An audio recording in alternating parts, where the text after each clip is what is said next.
Hello, and welcome to this new video.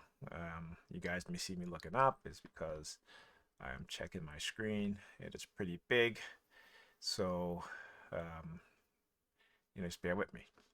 So I wanted to do this video. By the way, welcome to the Target Individual Program, the Target Individual Experience. And what is a targeted individual, you might ask?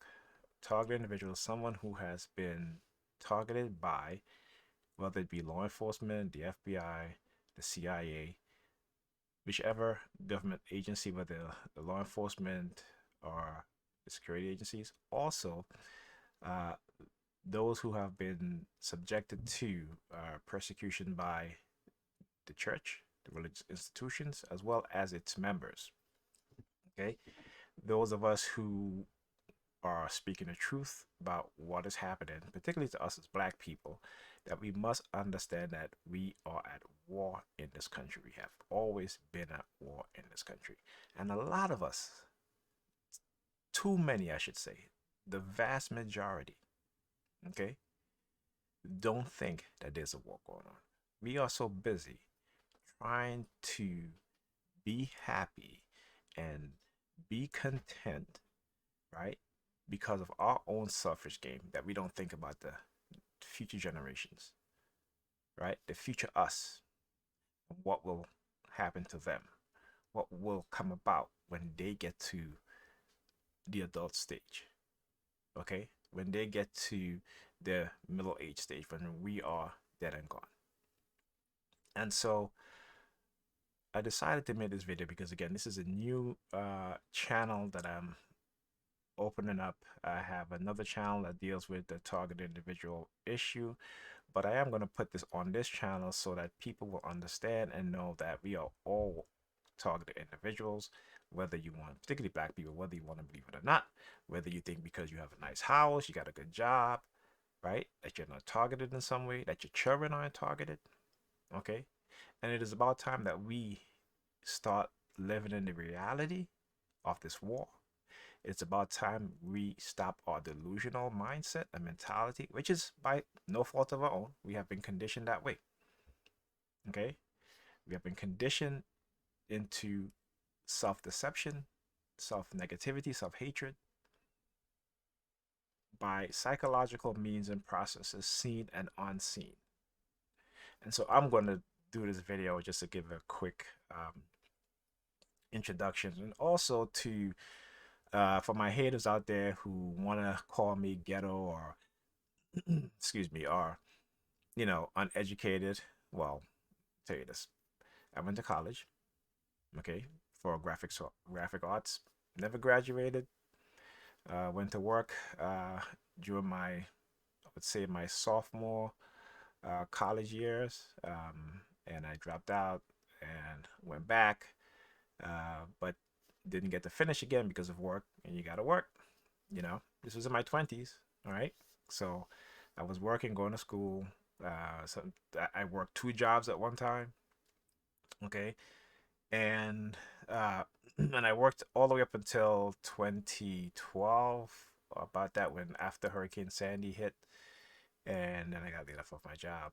Also during that time, um, I was experiencing some weird things. Even prior before that, in 2002, just weird things. Didn't understand what was happening until, you know, years later, and I realized that yeah, I was being targeted by the system, right? Just like a lot of us are.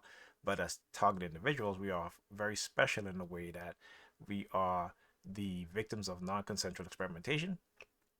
Many people don't want to think that the U.S. government experiment on individuals. Okay, but again, if you're gonna turn around and try to call me ignorant and ghetto, then if you don't think that that didn't happen and that's not the case today, then you're ignorant. Okay, and so first I want to just prove to my haters, since they want to call me ghetto and all this, use all these other terms and words to demean and belittle. And sometimes, a lot of times, it's just coming from your own people, from black people who read the Bible and think that they know everything because of this one book, right? This one book. Okay. Meanwhile, they will discard and belittle those of us who have not only read the Bible but have read multiple versions of the Bible, who have read the Quran, the Kabbalah, the Gnostic uh, Bible, right? The old English before the King James, but yet they turn around and they call you ignorant, right? Because why? Because you are dealing in truth, where their entire life have been dealt with lies. And so the lies become truthful to them. And when they are given the truth, they will reject it in what is called cognitive dissonance. Right? So I posted a video of a brother, young brother, who went to Ethiopia, and he went into this church. Okay, and inside this church, you had paintings on the wall of Jesus and his disciple, or it wasn't called Jesus, but Yeshua and his disciples. And what you see, this painting was from it was painted, I think, in somewhere around the 1100s, right before they start painting Jesus as being white.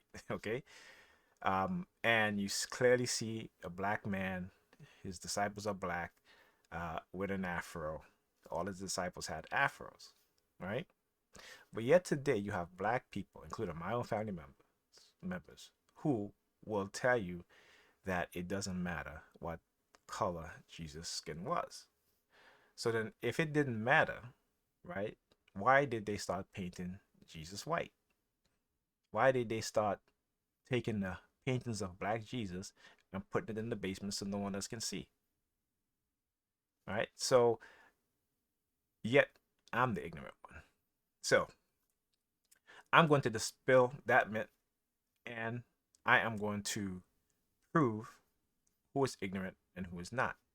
And so when you come at me the next time, okay, you will come with a little bit more respect and knowing that I pretty much know a lot. Not saying I know all, and I'm always learning. And that's the difference between religious people and those people like me. People who are always seeking to better themselves, people who are always seeking to learn, who are always improving. And religion and religious people get stuck. Religion keeps you stuck, and religious people get stuck. They get stuck in a simplistic mindset. Yeah, you may have a job. You may work in the tech field. You may work as a doctor. Okay? But your knowledge base is the Bible and what you went to college for. That's it. Okay? So, let's talk about a couple things. All right? This video is going to be, try to keep it short, but they're going to touch on subjects, and then as future video come about, I will stick to one topic and focus on one topic at a time, which will be much more easier to do. Okay. So the first article you see here comes from Deep State, and a lot of us, okay, when we ask ourselves, well, why is it that there isn't any more black bookstores? And I've been saying this time and time again. Nothing happens to black people in this country as a whole that has negatively impacted us. Nothing like that happens by chance or by coincidence. Okay? It is planned, executed with precision. Sometimes it may take a few years, a decade, or decades. But these things are perpetrated on us by those white supremacists within the United States government and the security agencies and law enforcement agencies. Okay? So I want us to get into the realness of us and this war that has been taking place against us since black people were taken out of Africa and brought to these shores and all over diaspora and turned into slaves. Okay. So again, I've talked about this in the 80s and the early 90s. You had bookstores within the black community. And one of the ways that the FBI had decided after the discovery of COINTELPRO was that they would no longer do as much surveillance of the black bookstore, but they would just outright eradicate them. Okay? And so the article from Deep State talks about how the FBI profiles from bookstores to black identity extremists. And I'm not going to read the entire article. This is by Jefferson Morley, um, and it talks about spying on bookstores and how it has affected black organization, black intelligence. Okay. Passage I read said the bookstore surveillance ordered in 1968 by FBI Director J. Edgar Hoover was part of the Bureau's counterintelligence program, better known as COINTELPRO. The program sought to infiltrate, disrupt, harass, and destroy radicals and leftist organizations. The targets were selected not because of any suspicion of illegal activity, but because of their ideological opposition to the U.S. government policies and their support among the general public. At the height of the Black Power movement, the FBI conducted investigation of such black booksellers as Louis McHugh, if I'm not saying that, I'm not sure if I'm saying that correctly, and Una Mozak in New York City, and Peter Coles in Boston, the father of the Atlantic National correspondent Tanashi Coles. Okay, now during the 90s, we used to go into black bookstores, look at black books. One of the things and tools of control in which those in power will do is to take away information, right? And particularly when you had so many black scholars like Dr. John Hayward Clark, you had Dr. Francis Cress Wilson, you had Dr. Ben, all these, Dr. Amos Wilson, all of our black scholars who have devoted their life to educating us. And the FBI and the CIA sought to discredit, to destroy, and to leave them penniless. Okay? And so what you see even today on the internet, sometimes you'll see the censorship that's taking place, particularly on social media, like Facebook, Instagram. When you post truth, you'll either be censored or your post will be, or you will be actually blocked from posting for a few days on Facebook because they claim that your post was against their community standard. And this has happened to me and every other black person who have speaking up and speak out against racism, white supremacy. But the most dangerous thing that they have done, besides assassinating our leaders and our upcoming leaders, is to destroy the black bookstore. And it is something that a lot of us tend to overlook. It is something that a lot of us don't seem to care about. But yet, somehow, these so-called religious black people will call me and people who like me, who research the truth, who want to teach others the truth so they can be awakened from their sleep. They call us ignorant, when clearly they are the ones that are ignorant. So let's move on to the other black people, also religious, who are well-to-do and who turn their backs on the rest of us and say, hey, I made it, so you can make it.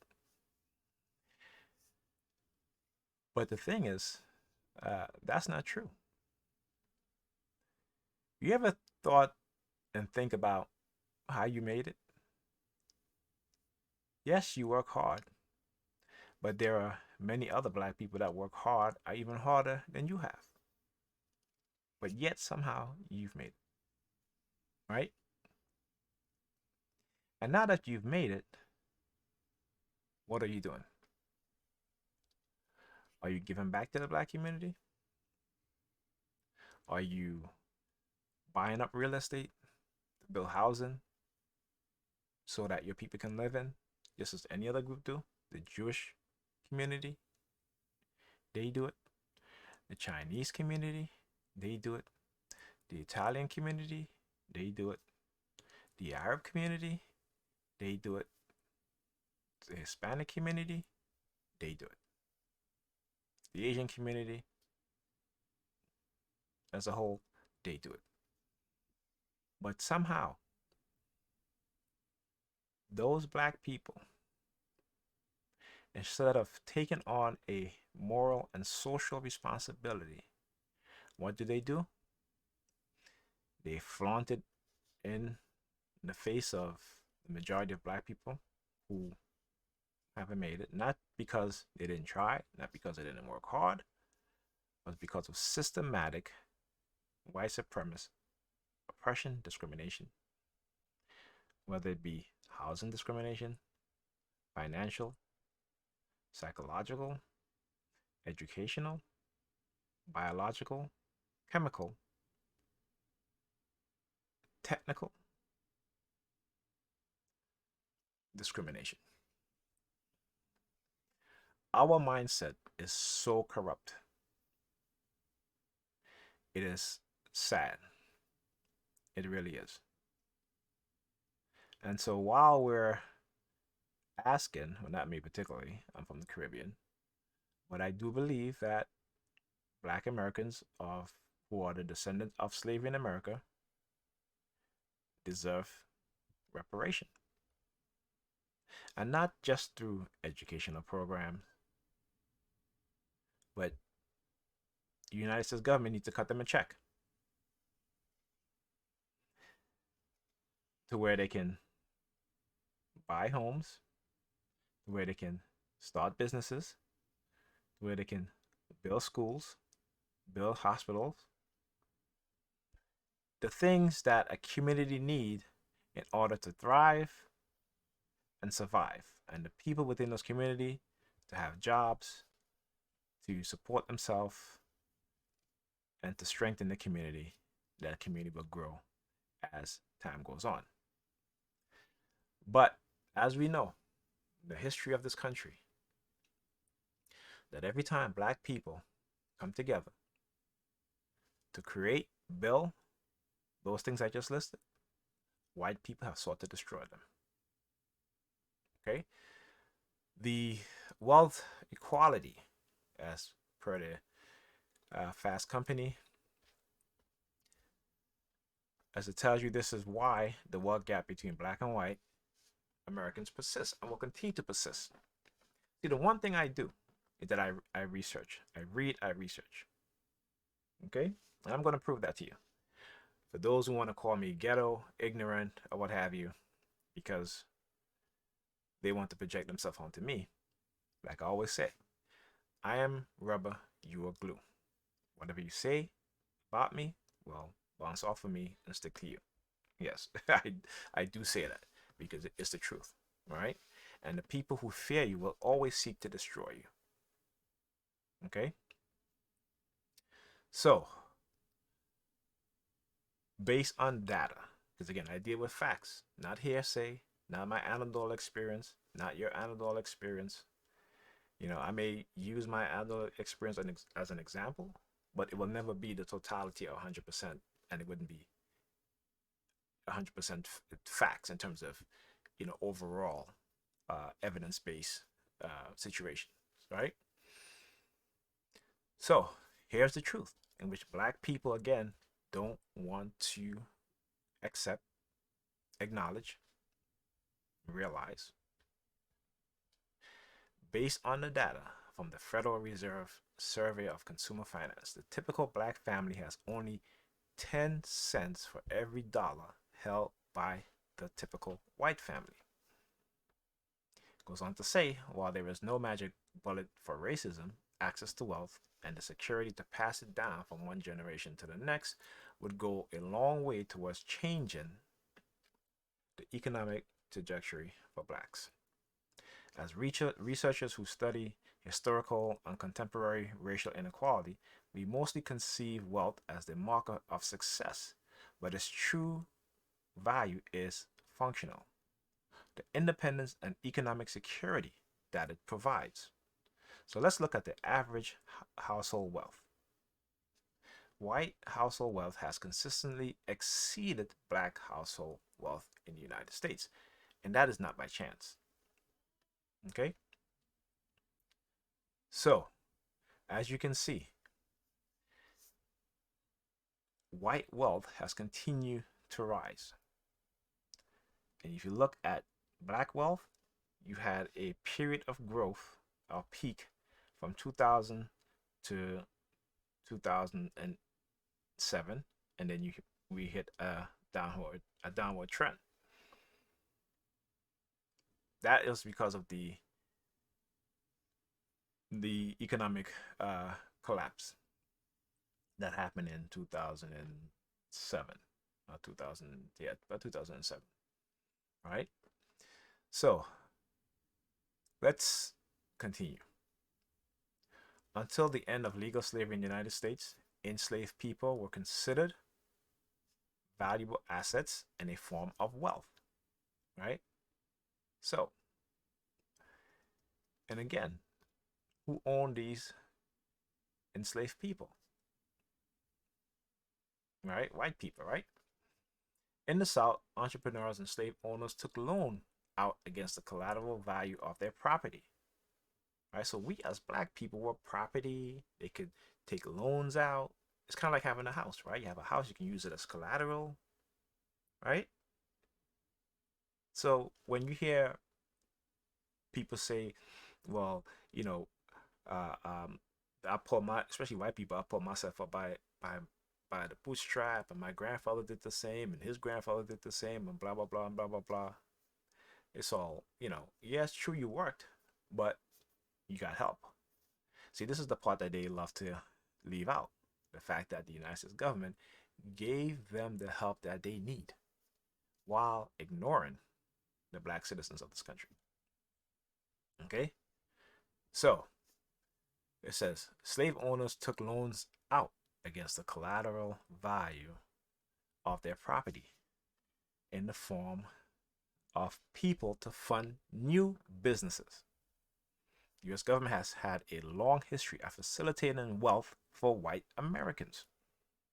So when you hear white people talk about black people being on welfare and this and that, understand the truth is the majority of people in America that are on welfare are white Americans. Okay? See, we have been told lies so much that we want to believe that it's true. And then we turn around and we demean each other, we belittle each other because we don't know the facts. Because we don't want to do any research, we don't want to read, we want to act as if we know it all. We want to quote Bible scriptures. Yeah, how's that working out for you? Okay? From at least the Land Act of 1785, Congress sought to transfer wealth to citizens on terms that were quite favorable. And in some instances, land could be attained by the luck of the draw, but only if you were a white man.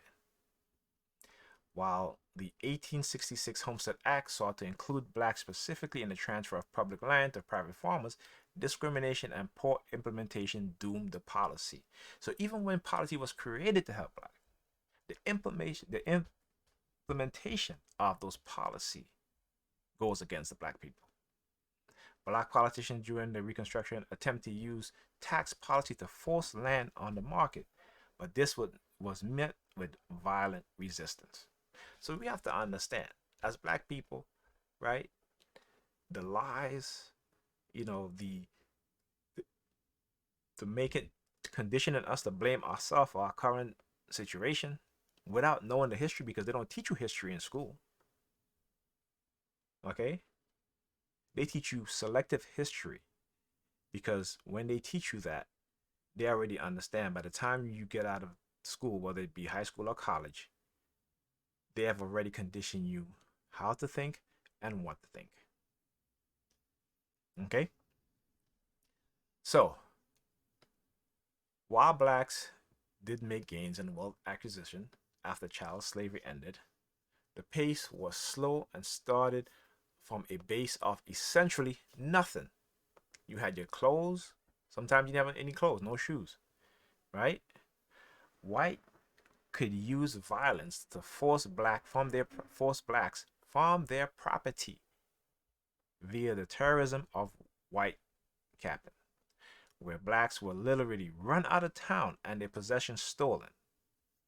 Right? This includes the race riot as in Memphis in 1866 and Tulsa in 1921, where systematically, again, the word systematically, I understand this. Anything that happened to us as black people in this country and over diaspora is systematically created and systematically implemented. Okay? So, which systematically destroyed or stole the wealth black had acquired and lower the rate of black innovation. Black wealth was tenuous without the rule of law to prevent unlawful seizures. Okay, so let's continue. By 1915, black property owners in the South had less than 1/10 of the wealth of white landowners, and this continues. Right? It says this trend remains stable for the next 50 years. In 1965, 100 years after emancipation, blacks were more than 10% of the population but held less than 2% of the wealth in the United States and less than 0.1% of the wealth in stock. Wealth had remained fundamentally unchanged and structurally out of reach for the vast majority of black people. So when I talk about, you know, these things that happen to black people, I get a lot of resistance. Or if you just work hard, like I said, listen, I work very hard. Okay, I work. There were times I work an entire weekend. Okay, the only one in the entire company coming on the weekend, work, bust my ass, right, and being paid less, right. I even got a position as a supervisor, night, actually night manager. You didn't pay me when I asked for a raise. They told me no, and then they went and they hire a white guy, a transgender guy, uh, to be my manager. Then they fired him 3 weeks later because he was just, you know, coming to work. He's on the phone all the time, put his feet up, and I was doing all the work. So they needed to hire a white person to manage two people when I was doing it for how many years? So I want you to understand this, all right? So when people want to say, "Oh, these black people don't work hard, don't do all that," oh, we work hard, okay? If hard work was an indicator of wealth, black people in this country would be the wealthiest of everybody. All right. So, don't want to stay too long on this article. Let's go on to uh, this other article. Again, talks about the wealth gap, but I specifically wanted to read this because again, it just reiterate what I'm talking about, right? So, on the wealth gap between white Americans and black Americans never really had a chance to create wealth, right?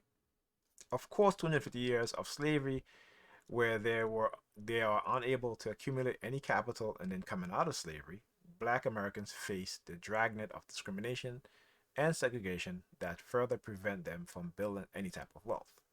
Black people were denied access to colleges, were denied access to high school, were denied access to higher paying jobs. And when black people were able to get some land or to build a business, oftentimes they face those businesses being stolen or burned down and destroyed. Okay? So we saw really from 1619 to 1968. Listen to this. From 1619 until 1968, when the last of the civil rights legislation was passed saying you could no longer discriminate against black Americans, black people being denied access to the primary wealth building tools, home ownership, federally financed loans, the GI Bill, to be able to purchase housing that white Americans use to build their wealth. You hear this? The GI Bill is what white Americans also use to build their wealth, right?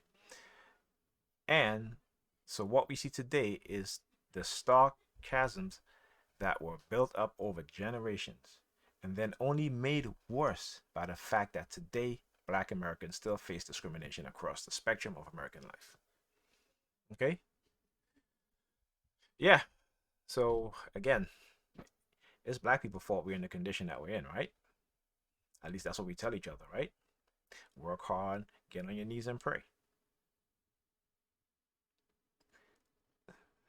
But I'm ignorant and I'm ghetto for, you know,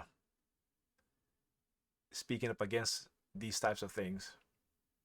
It's interesting how these church going people think that their life is so well off, right? But they're living in rundown neighborhoods. They don't own their homes. They're living paycheck to paycheck or receiving assistance from the government, right? But yeah, black people, God is good. God is good all the time, right? He is always on time, right? He's never late, right? You know, we really have to wake up from our sleep and slumber. You know, the spell that they have us under, uh, you guys need to really start listening to those of us who are trying to help you, right? Help you in terms of opening your mind and seeing the truth, because your mind has been binded, right? Because that's what the Bible is, right? You look at the definition of the Bible, it means to bind one mind. Okay, so we have to do better as a community. We have to do better within ourselves. Okay, and we're so focused on our individual accomplishments, and this is where a lot of our social ills comes from. We have no sense of unity. One, because it is perpetrated upon us to not have any unity. Two, it is perpetrated by religion, because black people are the most religious people in America, whether they're Christians or Muslims. And three, psychological programs. Four, technology developed to manipulate, brainwash one's mind. And I want to talk about number four, the technology, and how they try to use it on us and make us think that it is of a higher power. It is God. Because the CIA said, you know, when they developed the V2K, which is the voice to skull, they said actually they were going to call it the voice of God. Okay. So I'm not going to get too much into that, but that is something that I'm going to touch on at the end of this video. Okay.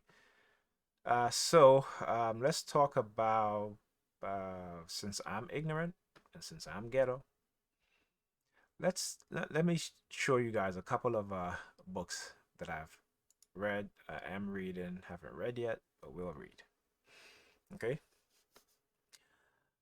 So for those who feel that they're high and mighty, and because they may make more money than the rest of us, and you know, because they live in a nice house and they drive in a nice car, and they want to look down on us and say, oh, these people are ignorant and these people are this and that. This is what religion does to their minds, right? This is what religion does to them. Give them that idea of being superior, of being highly favored, as being highly blessed, right? Because you hear them say that all the time, right? I'm highly favored, I'm highly blessed. Okay? But the fact is that no, you're not highly favored. You're only favored because white America can use you as an example to say, look, these Negroes made it. Why can't the rest of you make it? And you guys perpetuate that BS. You know, your past, you go to the church, you listen to these pastors, right? But what are these pastors are really doing for the community? They're taking billions of dollars every year from the black community, and what are they doing? They haven't built any banks, they haven't built any school. Okay? And if they do build a school, it's a religious school, right? They don't teach nothing about financial wealth. They don't teach nothing about African history, black history, right? They don't provide and give you therapy. Okay? So, those of you, like I said, who may think you are highly favored and blah, blah, blah, blah, blah, blah, whatever, just remember, right, that life doesn't last forever. And if you have children, yeah, you may be able to pass them on to your children, but guess what? Eventually, this system is going to fall because this system cannot continue to be the way that it is. And if you understand history, you will know that societies who have this sort of ills eventually will fall. So you may be thinking that, you know, yeah, your next generation of children, then maybe you're okay. But what about your children's children or their children's children, right? Again, because we as black people, we are very short-sighted. We have a short memory, okay? We are self-centered, right? Because we have been conditioned into a Eurocentric way of thinking. We do not know who we are, even though we say we know who we are, but you don't really know who you are. And I would advise you guys read Dr. Amos Wilson's book on Afrocentrism. Okay, it's called Afrocentrism: The Falsification of the African Consciousness. You can also read Frank Fanton, Black Skin, White Mask, and also you can also read The Wretched Earth, another one of the books that he wrote. You know, very, very good books. So, listen, ignorant people don't read books. Okay? Ignorant people don't read books. And I'll tell you, I probably have more books and have read more books than the majority of people. And not just one particular type of book. Because you see, when you want to educate yourself and educate others, you read different books. You read books on different topics. Not fantasy books, not romance books, not these quick get rich scheme books. Okay? But if you want to understand the ills of society, and if you want to understand human psychology, which white people have always done for us in terms of studying us, studying our culture, our societies, and being able to use that against us, understanding the truth and then giving us lies and have us believe those lies as truth while they hold on to that esoteric knowledge. So you may go to the university, you may talk about, oh, you got a degree from Harvard, or a degree from Yale, or a Caltech, or what have you, right? But what does that do for you except you may get a nice job, or what have you, right? But then you remain ignorant to the ills of society. And because you remain ignorant to the ills of society, when things happen and you get affected negatively, you don't know how to deal, right? You cannot handle the reality, right? So what happens? Right? A lot of people you see when they lose their job, what do? Right? They end up committing suicide. They end up killing themselves and their family and such because they cannot deal. They don't know what else to do, right? So this ignorant person, this ghetto person, as they want to label me as, you know, which is fine. I don't, one thing about me, I'll tell you this: I don't go by labels. I don't, I'm in college, and I get A's, right? I get hit my last semester. Most of almost three of my classes, I got A's in, right? Okay, I was they asked me to send me a letter to join the honor roll society, and I didn't, because those things do not define me. Okay, I don't need to brag about how smart I am, how intelligent I am, but when I'm challenged and people want to say that I'm ignorant and that I'm ghetto, then why don't you prove them right? Why don't you come and debate me? Why don't you come and ask me, even the subject that you want to talk about, even in the Bible? You want to talk about the Bible? Let's go. Let's go. Okay. So this is not to toot my own horn, but this is to stop the haters from, these sort of ridiculous label they want to call me. So I'm gonna show you a book list. It's not all of it. It's just a few books that I've read and haven't read yet. But a few books that I want to recommend, particularly if you're a black person, right? Is number one, it's the Road to Psychosis: How Schizophrenia Became a Black Disease by Jonathan L. M. Metzl. Second is The Color of Money: Black Banks and the Racial Wealth Gap. Black people have to understand the totality of what has been done to them in this country. Okay? From the financial discrimination to the new Jim Crow, right? Mass incarceration. Okay? The color of law. And how black people were removed from lands, how the US government, through legislation, prevented black people from living in housing that were adequate, right? They started redlining,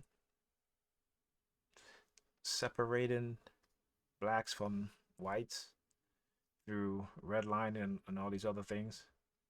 Okay, so this is an excellent book by Richard Rosenthal. It's called The New, it's called The Color of Law. Okay, another book, Jesus Wars, for you religious fanatics out there. Okay, let's keep going. Medical Apartheid: The Dark History of Medical Experiments on Black Americans from Colonial Time to the Present. Okay, and you can see these books. It's about religion, ancient religion, you know, books. But again, ignorant people don't read books. So before you open your mouth to call me ignorant, I want you to look at yourself and go to your book collection, right? And tell me what kind of books you're reading. Okay? A very good book to read is The Jasons. It talks about the history of science post-war elites. Okay? We talk about people who create technology for control, right? And for societal advancement. Okay? Another good book to read is The Black Genesis: The Prehistoric Origin of Ancient Egypt. Black Matters: Zaza Ali, The Scientific Intervention into Our Fear. Excellent, excellent book. I haven't even finished read that book yet. The Invention of Whiteness, right? White Nation. The Birth of a White Nation. Okay. Tells you how whiteness came into being. The word white, or white people came into being, or created. And here you go. See, I have my Bible, right? I have my Bible. Okay. Uh, Dark Psychology, another excellent book by Victor Sykes. Okay, so let's let's go. You know, like I said, you want to call me ignorant, you want to call me ghetto. That's fine. That's fine. I have, you know, I'll take your labels. But I guess what? You're not gonna debate this ghetto person. You're not gonna debate this ignorant person. Okay? So let's go. All right. So like I said, before you open your mouth and call me ignorant, and these are for my kids, and my kids have access to all my books. Okay, I'm not raising no ignorant children. I'm not raising no black children that's going to ignore the ills of society and pretend that we don't that there isn't a war going on. Okay, the reason why we continue to be like this in the situation that we're in because we ignore it. We don't want to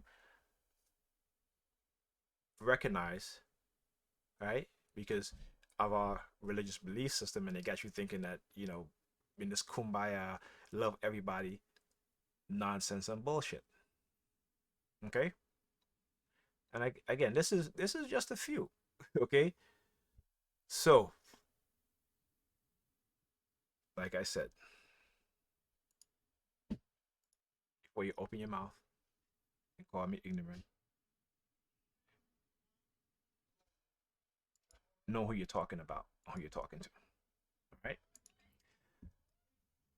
Here is a book called The CIA as Organized Crime: How Illegal Operation Corrupt America and the World. Okay, I have these in PDF form. Again, I have a vast collection of books, vast knowledge base. So going forward, like I said, I deal in facts. I don't deal in superstition. I don't deal in religious nonsense. I deal in facts. Okay, I may talk about religion, right? But in the context of understanding that these types of beliefs and these figures, they're not historical. They are mythical, but they there's the lessons that they teach, the understanding of uh, becoming the better person, right? The understanding of taking care of those around you, the understanding of making sure that this planet, okay, is sustainable for future generations, the understanding that as a people and as human beings, we all came from the same human family.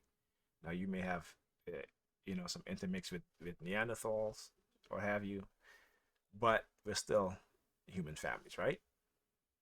So there is again, uh, it really I have to shake my head because a lot of times, like I said, just the sheer ridiculousness of these religious people who would want to call anyone ignorant when they're the most ignorant people. Okay, the most ignorant people. All right, right. That is who they are. Okay, without a doubt. But they want to call you ignorant. Uh, History, love history. Here is the Roman historian Tacitus. Okay. Um, Again, I read a variety of subjects. For all you Hebrew Israelites, or all you Jewish people who want to talk about Hebrew, and Hebrew being its own language and developed by the Jewish people, no, it was not. Okay, if you can get this book, which you probably can't get any hard copies of it because they have banned it and they have sought to destroy it. But you can, if you can find a PDF online. I was lucky enough. I found this a couple of years ago, and it's called Hebrew is Greek, and it shows you how the Greek language was converted into Hebrew, right? And again, another thing that you religious people don't seem to understand is that your religion right, is either Greek or Roman. Hebrew comes from the Greek.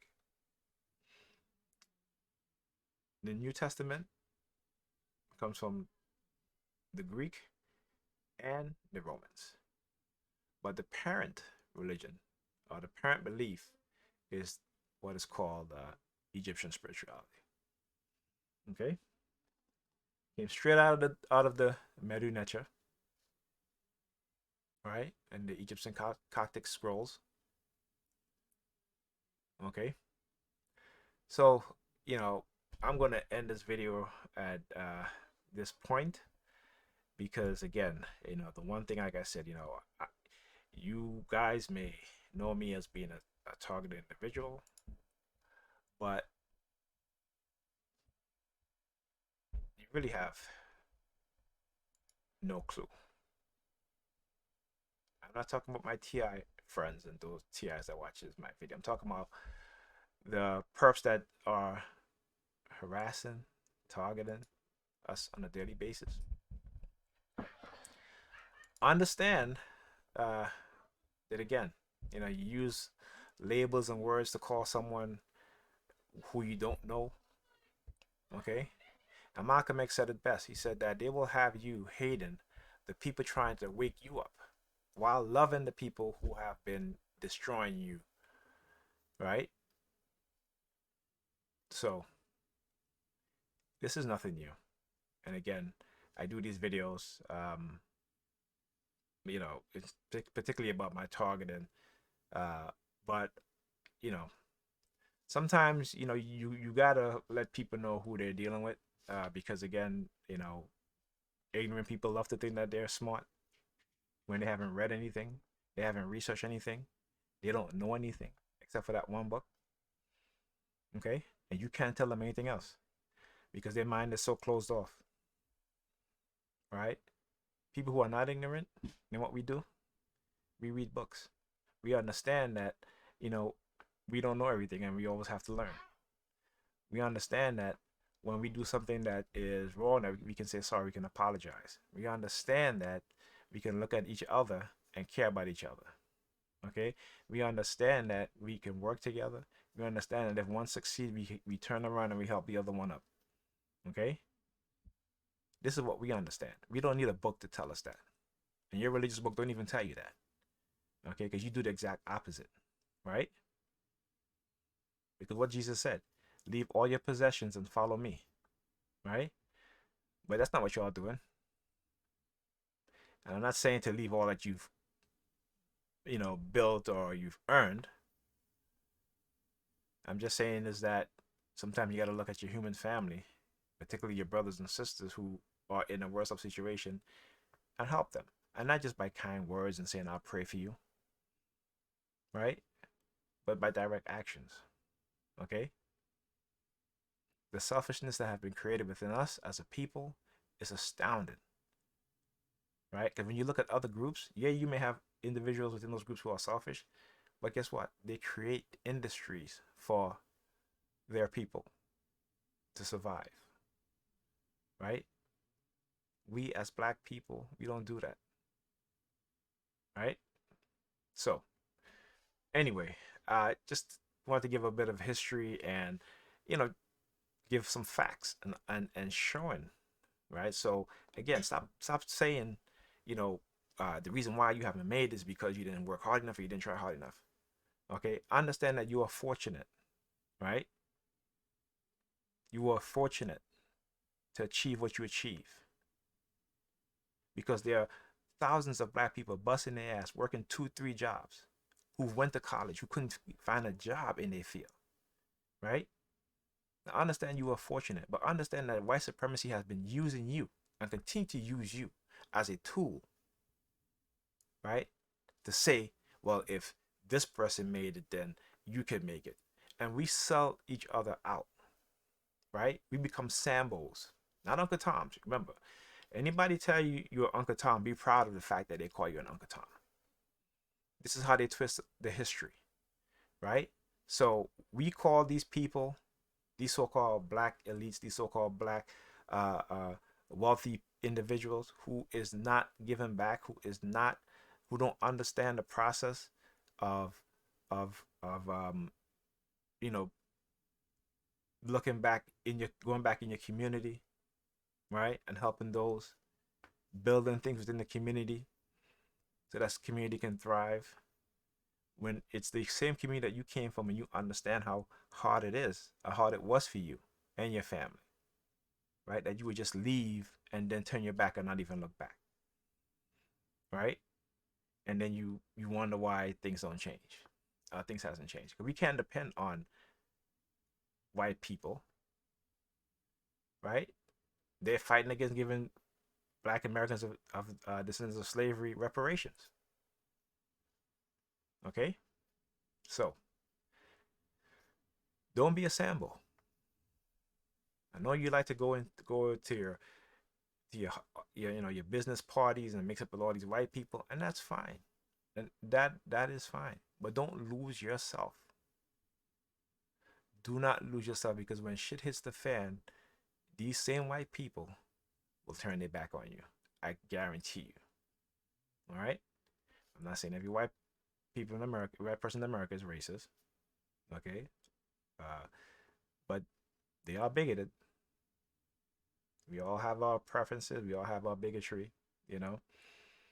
But understand that the power structure in this country is white supremacy, and white supremacists are the ones that's running it. Okay. And so,